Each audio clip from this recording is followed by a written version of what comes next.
So hi friends, welcome to our channel. Friends, మనకి government of India కింద పనిచేసినటువంటి ఈ యొక్క ప్రభుత్వ రంగ సంస్థలో ఖాళీగా ఉన్నటువంటి సచివాలయ అసిస్టెంట్ పోస్టులకి సంబంధించి ఒక లేటెస్ట్ రిక్రూట్మెంట్ నోటిఫికేషన్ ఉంది. ఆఫీషియల్గా అయితే రిలీజ్ చేయడం జరిగింది. ఈ యొక్క పోస్ట్కి 10+2 ఆర్ ఇంటర్మీడియట్ కంప్లీట్ చేసినటువంటి క్యాండిడేట్స్ అందరూ కూడా ఇక జాబ్స్కి అప్లై అయితే చేసుకోవచ్చు. సో చేరగానే మనకి 40,000కి పైగానే మనకి శాలరీ అనేది రావడం జరుగుతుంది. దీంతో పాటుగా మనకు సొంత రాష్ట్రంలోనే పోస్టింగ్ అనేది కూడా ఉంటుంది కాబట్టి సో ఇంట్రెస్ట్ ఎలిజిబుల్ క్యాండిడేట్స్ డెఫినెట్గా ఈ యొక్క ఆపర్చునిటీని అయితే యూటిలైజ్ అయితే చేసుకోండి. ఈ విధంగా ఇక నోటిఫికేషన్కి సంబంధించి టోటల్ డీటెయిల్స్తో పాటు అప్లికేషన్ ప్రాసెస్ కూడా చెప్తాను కాబట్టి స్కిప్ చేయకుండా ఎండ్ వరకు చూసి అప్లికేషన్స్ అయితే సబ్మిట్ అయితే చేసుకోండి. ఫస్ట్ టైం మన ఛానల్ని విజిట్ చేస్తున్నా కనుక సబ్స్క్రైబ్ అయితే చేసుకోండి. అదేవిధంగా పక్కనే వచ్చే బెల్ ఐకన్ కూడా యాక్టివేట్ చేసి పెట్టుకోండి. ఫ్రెండ్స్, మీరు ఇచ్చేటువంటి లైక్స్ చాలా ఎంకరేజింగ్ అండ్ మోటివేషన్గా ఉంటాయి కాబట్టి సో ప్రతి ఒక్కరు కూడా వీడియోని లైక్ చేసి మీ ఫ్రెండ్స్ అండ్ ఫ్యామిలీ మెంబర్స్కి అయితే షేర్ చేయండి. ఫ్రెండ్స్, డిస్క్రిప్షన్లో వాట్సాప్ అయితే టెలిగ్రామ్ ఛానల్ లింక్ అనేది ఇవ్వడం జరిగింది. సో ఇంకెవరైనా జాయిన్ అవ్వట్లేదు కనుక జాయిన్ అయితే అవ్వండి. ఫ్రెండ్స్, ఈ యొక్క పోస్టులకి సంబంధించి ఇంపార్టెంట్ డేట్స్ విషయానికి వచ్చినట్లయితే కనుక ఆల్రెడీ మనకి December 27 నుంచి కూడా అప్లికేషన్ ప్రాసెస్ అనేది స్టార్ట్ కావడం జరిగింది.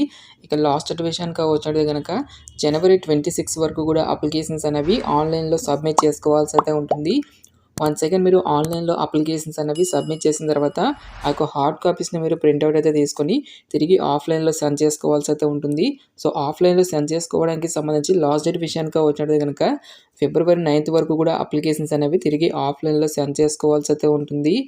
సో ఇక నోటిఫికేషన్కి ఎవరెవరు అప్లై చేసుకోవచ్చు అని చూసుకుంటే కనుక the applicant must be A citizen of India అని చెప్పేసి ఇక్కడ మనకి నోటిఫికేషన్లోనే క్లియర్గా ఇవ్వడం జరిగింది.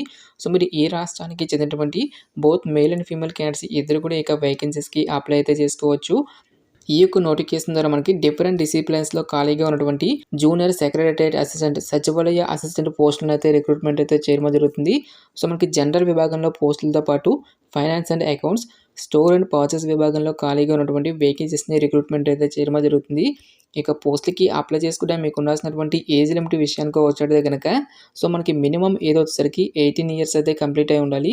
జనరల్ అభ్యర్థులు అయితే కనుక 28 years వరకు కూడా అప్లై అయితే చేసుకోవచ్చు. ఓబీసీ క్యాండిడేట్స్ అయితే కనుక 31 years వరకు, ఎస్సీ ఎస్టీ క్యాండిడేట్స్ అయితే కనుక 33 years వరకు కూడా అప్లై చేసుకోవడానికి ఛాన్స్ అనేది కల్పిస్తూ ఉన్నారు. నెక్స్ట్ ఇక పోస్ట్లకి సెలెక్ట్ అయినటువంటి క్యాండిడేట్స్కి మనకి పే స్కేల్ అనేది ఏ విధంగా ఉంటుందని చూసుకుంటే కనుక సెంట్రల్ గవర్నమెంట్ లెవెల్ 2 ప్రకారం 19,900 రూపీస్తో పాటు అన్ని రకాల కేంద్ర ప్రభుత్వ అలవెన్సెస్ అన్నీ కలుపుకుంటే మనకి నియర్లీ వచ్చేసరికి 36,000కి పైగానే మనకి శాలరీ అనేది రావడం జరుగుతుంది.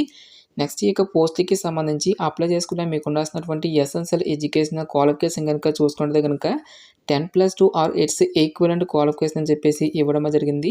సో మీరు ఇంటర్మీడియట్ కంప్లీట్ చేసిన, ఐటీఐ చేసిన, డిప్లొమా కంప్లీట్ చేసినటువంటి క్యాండిడేట్స్ కూడా ఈ యొక్క జాబ్స్కి అయితే అప్లై అయితే చేసుకోవచ్చు. దీంతో పాటుగా మనకి కంప్యూటర్కి సంబంధించిన నాలెడ్జ్తో పాటు టైపింగ్కి సంబంధించిన స్కిల్స్ అన్నీ కూడా మీకు ఉండాల్సి అయితే ఉంటుంది. ఫ్రెండ్స్, ఈ యొక్క పోస్ట్కి సంబంధించిన అప్లికేషన్ ప్రాసెస్ విషయానికి వచ్చేది కనుక ఓన్లీ ఆన్లైన్లోనే అప్లై చేసుకోవాల్సి అయితే ఉంటుంది. అప్లికేషన్ ఫీజుకి సంబంధించిన డీటెయిల్స్ కనుక చూసుకున్నట్లయితే కనుక సో ఎవరైతే SC ST PWD women candidates ఎవరైతే ఉంటారో ఈ యొక్క క్యాండిడేట్స్ ఎటువంటి అప్లికేషన్ ఫీజు అనేటువంటి కూడా పే చేస్తున్నటువంటి అవసరం అయితే లేదు. ఈ యొక్క క్యాండిడేట్స్ అందరూ కూడా ఫ్రీగా అయితే అప్లై అయితే చేసుకోవచ్చు గైస్. సో రిమైనింగ్ కేటగిరీకి చెందినటువంటి క్యాండిడేట్స్ అందరూ కూడా 100 రూపీస్ అప్లికేషన్ ఫీజు అనేటువంటి దాన్ని ఆన్లైన్లో పే చేయాల్సి అయితే ఉంటుంది. ఈ యొక్క నోటిఫికేషన్ ద్వారా భర్తీ చేసినటువంటి యొక్క జూనియర్ సెక్రటరియట్ అసిస్టెంట్ పోస్టులకి సంబంధించి సెలక్షన్ ప్రాసెస్ అనేది ఈ విధంగా ఉంటుందని చూసుకుంటే కనుక టోటల్గా మనకి 2 stages సెలక్షన్ అనేటువంటి కంప్లీట్ అయితే చేయడం జరుగుతుంది. సో ఫస్ట్ ఆఫ్ ఆల్ మనకి రిటన్ టెస్ట్తో పాటు స్కిల్ టెస్ట్ అనేటువంటి కూడా కండక్ట్ అయితే చేయడం జరుగుతుంది. ఇక స్కిల్ టెస్ట్ వచ్చేసరికి జస్ట్ మనకి క్వాలిఫై నేచర్లో మాత్రమే ఉంటుందని చెప్పేసి ఇక్కడ మనకి డీటెయిల్గా అయితే ఇవ్వడం జరిగింది. సో స్కిల్ టెస్ట్కి సంబంధించిన డీటెయిల్స్ కనుక చూసుకుంటే కనుక ఇంగ్లీష్లో వచ్చేసరికి 35 words per minute, హిందీలో వచ్చేసరికి 30 words per minute, టైపింగ్కి సంబంధించిన స్కిల్స్ అనేవి మీకు ఉండాల్సి అయితే ఉంటుంది. OMR బేస్డ్లో కానీ లేదంటే కంప్యూటర్ బేస్డ్లో కానీ మనకి ఇక టెస్ట్ అనేది కండక్ట్ అయితే చేయడం జరుగుతుంది. ఓన్లీ ఇంగ్లీష్ అండ్ హిందీ లాంగ్వేజ్లో మాత్రమే ఇక క్వశ్చన్స్ అనేవి రావడం జరుగుతుంది. ఇంటర్మీడియట్ లెవెల్లో టోటల్గా మనకి 200 multiple choice క్వశ్చన్స్ అనేవి ఆడడం జరుగుతుంది. 2.5 hours పాటు కూడా మనకి టైమింగ్ అనేది ఇవ్వడం జరిగింది. సో పేపర్ 1లో కనుక చూసుకుంటే కనుక మెంటల్ ఎబిలిటీ టెస్ట్ అనేటువంటి ఈ యొక్క టాపిక్ నుంచి టోటల్గా మనకి 100 multiple choice క్వశ్చన్స్ అనేవి రావడం జరుగుతుంది. 200 marks.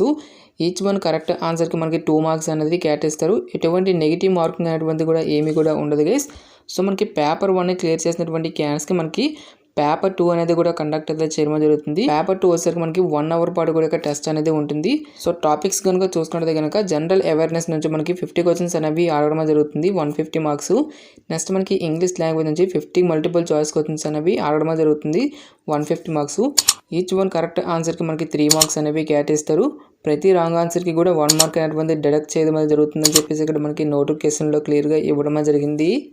ఇక రిటర్న్ టెస్ట్ని క్లియర్ చేసినటువంటి క్యాండిడేట్స్కి ఫర్దర్గా మనకి స్కిల్ టెస్ట్ అనేటువంటిది కూడా కండక్ట్ చేసి నెక్స్ట్ డాక్యుమెంట్ వెరిఫికేషన్ అనేటువంటిది చేసి ఇక పోస్ట్లకి సంబంధించిన సెలక్షన్ అనేటువంటి కంప్లీట్ అయితే చేయడం జరుగుతుంది. నెక్స్ట్ ఇక పోస్ట్లకి సంబంధించిన అప్లికేషన్ ప్రాసెస్ విషయానికి వచ్చేటైతే కనుక ఓన్లీ ఆన్లైన్లోనే అప్లై చేసుకోవాల్సి అయితే ఉంటుంది. ఈ యొక్క అప్లై లింక్ అనేది డైరెక్ట్గా డిస్క్రిప్షన్లోనూ కామెంట్ సెక్షన్లో అయితే మెన్షన్ అయితే చేస్తాం గైస్. ఈ యొక్క అప్లై లింక్ మీద క్లిక్ చేసిన తర్వాత ఇంటర్ఫేస్ అనేది ఈ విధంగా రావడం జరుగుతుంది. ఇక్కడ మనకి click here for online application చెప్పేసి ఇవ్వడం జరిగింది. ఈ యొక్క దాంట్లో మీరైతే క్లిక్ అయితే చేయండి గైస్. ఈ యొక్క వెబ్సైట్లో మనకి అకౌంట్ అనేటువంటిది లేదు కాబట్టి ఫస్ట్ ఆఫ్ ఆల్ మనం అకౌంట్ అనేటువంటిది క్రియేట్ చేసుకోవాల్సి అయితే ఉంటుంది. ఇక్కడ మనకి 3 లైన్స్ అనేవి ఇవ్వడం జరిగింది రైట్ సైడ్ కార్నర్లో. ఈ యొక్క దానిపై క్లిక్ చేసినట్టయితే కనుక న్యూ యూజర్ రిజిస్ట్రేషన్ అని చెప్పేసి ఇవ్వడం జరిగింది. ఈ యొక్క దానిపై క్లిక్ చేసిన తర్వాత మనకి ఇంటర్ఫేస్ అనేది ఈ విధంగా రావడం జరుగుతుంది. ఇక్కడ మీ యొక్క ఈమెయిల్తో పాటు మీ యొక్క పాస్వర్డ్ అనేది ఇచ్చేసి మీ యొక్క పాస్వర్డ్ అనేది మళ్ళీ కన్ఫర్మ్ చేసుకొని ఇక్కడ రిజిస్టర్ అనే దాని మీద క్లిక్ చేసి మనం రిజిస్ట్రేషన్ అనేది కంప్లీట్ చేసుకోవాల్సి అయితే ఉంటుంది. ఈ విధంగా రిజిస్ట్రేషన్ అనేది కంప్లీట్ చేసిన తర్వాత తిరిగి లాగిన్ అయితే అవ్వాల్సి అయితే ఉంటుంది. ఇక్కడ మీకు ఈమెయిల్ ఐడితో పాటు మీకు పాస్వర్డ్ అనేది ఇచ్చేసి ఫస్ట్ ఆఫ్ ఆల్ మీరు లాగిన్ అయితే అవ్వాల్సి అయితే ఉంటుంది. ఈ విధంగా లాగిన్ అయిన తర్వాత నెక్స్ట్ అప్లికేషన్ ఫామ్ అనేది ఓపెన్ చేసి ఈ యొక్క అప్లికేషన్ ఫామ్లో వచ్చేసరికి మీకు బేసిక్ డీటెయిల్స్తో పాటు టోటల్ ఎడ్యుకేషన్ క్వాలిఫికేషన్కి సంబంధించిన డీటెయిల్స్ అన్నిటిని కూడా ఫిల్ చేసి ఫైనల్గా పేమెంట్ అనేది చేసి ఈ విధంగా మనం ఈ యొక్క రిక్రూట్మెంట్కి అప్లై చేసుకోవాల్సి అయితే ఉంటుంది. ఈ విధంగా మీరు అప్లికేషన్స్ అనేవి సబ్మిట్ చేసిన తర్వాత ఒక హార్డ్ కాపీస్ అనేవి మీరు ప్రింట్అవుట్ అయితే తీసుకోవాల్సి అయితే ఉంటుంది గైస్. ప్రతి ఒక్క హార్డ్ కాపీస్ అన్నిటిపై కూడా మీకు సెల్ఫ్ అటెస్టేషన్ అంటే మీ యొక్క సైన్ అనేటువంటిది కంపల్సరీగా చేయాల్సి అయితే ఉంటుంది. ఈ యొక్క అప్లికేషన్స్ అన్నిటిని కూడా ఒక ఎన్వలప్ కవర్లో పెట్టేసి ఈ యొక్క ఎన్వలప్ కవర్పై application for the post of అని చెప్పేసి మీరు ఏ పోస్ట్కి అయితే అప్లై చేస్తున్నారో ఒక పోస్ట్ నేమ్ అనేది రాసి నెక్స్ట్ ఒక పోస్ట్కి సంబంధించిన పోస్ట్ కోడ్ అనేది కూడా మీరు ఇక్కడ మెన్షన్ చేసి అడ్వర్టైజ్మెంట్ నెంబర్ అనేటువంటిది కూడా మీరు ఇక్కడ ఇవ్వాల్సి అయితే ఉంటుంది. లెఫ్ట్ సైడ్లో వచ్చేసరికి మీకు ఫ్రమ్ అడ్రస్ అనేది ఇచ్చేసి రైట్ సైడ్లో వచ్చేసరికి మనకి నోటిఫికేషన్లో ఏ అడ్రస్ అనేది ఇచ్చారో ఆ యొక్క అడ్రస్ అనేటువంటి మీరు ఇక్కడ ఇవ్వాల్సి అయితే ఉంటుంది. సో అప్లికేషన్స్ అనేవి సెండ్ చేసుకోవాల్సినటువంటి అడ్రస్ కనుక చూసుకున్నట్లయితే కనుక the section officer recruitment section CSIR national geophysics research institute CSIR NGRI Uppal road Hyderabad Telangana 500007 అనేటువంటి ఈ యొక్క అడ్రస్కి మీరు స్పీడ్ పోస్ట్ ద్వారా కానీ లేదంటే రిజిస్టర్ పోస్ట్ ద్వారా కానీ అప్లికేషన్స్ అనేవి జనవరి 9th లోపు సెండ్ చేసుకోవాల్సి అయితే ఉంటుంది. గాయస్ మనకి ఇక నోటిఫికేషన్ వచ్చేసరికి CSIR కింద పనిచేస్తున్నటువంటి నేషనల్ జియోఫిజికల్ రీసెర్చ్ ఇన్స్టిట్యూట్ అనేటువంటి ఈ యొక్క కేంద్ర ప్రభుత్వ సంస్థ నుంచి అఫీషియల్గా రిలీజ్ అయినటువంటి ఒక జూనియర్ సెక్రటరియట్ అసిస్టెంట్ పోస్ట్లకి సంబంధించినటువంటి notification details. Interest eligible candidates డెఫినెట్గా ఈ యొక్క ఆపర్చునిటీని అయితే యూటిలైజ్ అయితే చేసుకోండి. ఇక పోస్ట్లకి సెలెక్ట్ అయినటువంటి క్యాండిడేట్స్కి మన యొక్క హైదరాబాద్లోనే మనకి పోస్టింగ్ అనేది ఉంటుంది కాబట్టి ఇంట్రెస్ట్ ఎలిజిబుల్ క్యాండిడేట్స్ డెఫినెట్గా అప్లికేషన్స్ అనేవి సబ్మిట్ అయితే చేసుకోండి. ఇక నోటిఫికేషన్కి సంబంధించిన లింక్స్ అన్నిటినీ కూడా వీడియో డిస్క్రిప్షన్లోనూ కామెంట్ సెక్షన్ అయితే మెన్షన్ అయితే చేస్తాను గైస్. ఇంకా ఇక నోటిఫికేషన్కి సంబంధించి మీకు ఎటువంటి డౌట్స్ వచ్చినా సరే నాకు కామెంట్ సెక్షన్లో కామెంట్ అయితే చేయండి. ఇటువంటి మరిన్ని జాబ్ అప్డేట్స్ కోసం మన ఛానల్ని సబ్స్క్రైబ్ చేసుకొని బెల్ ఐకాన్ కూడా యాక్టివేట్ చేసి పెట్టుకోండి. సో ఇది ఫ్రెండ్స్ ఇవాళ వీడియో.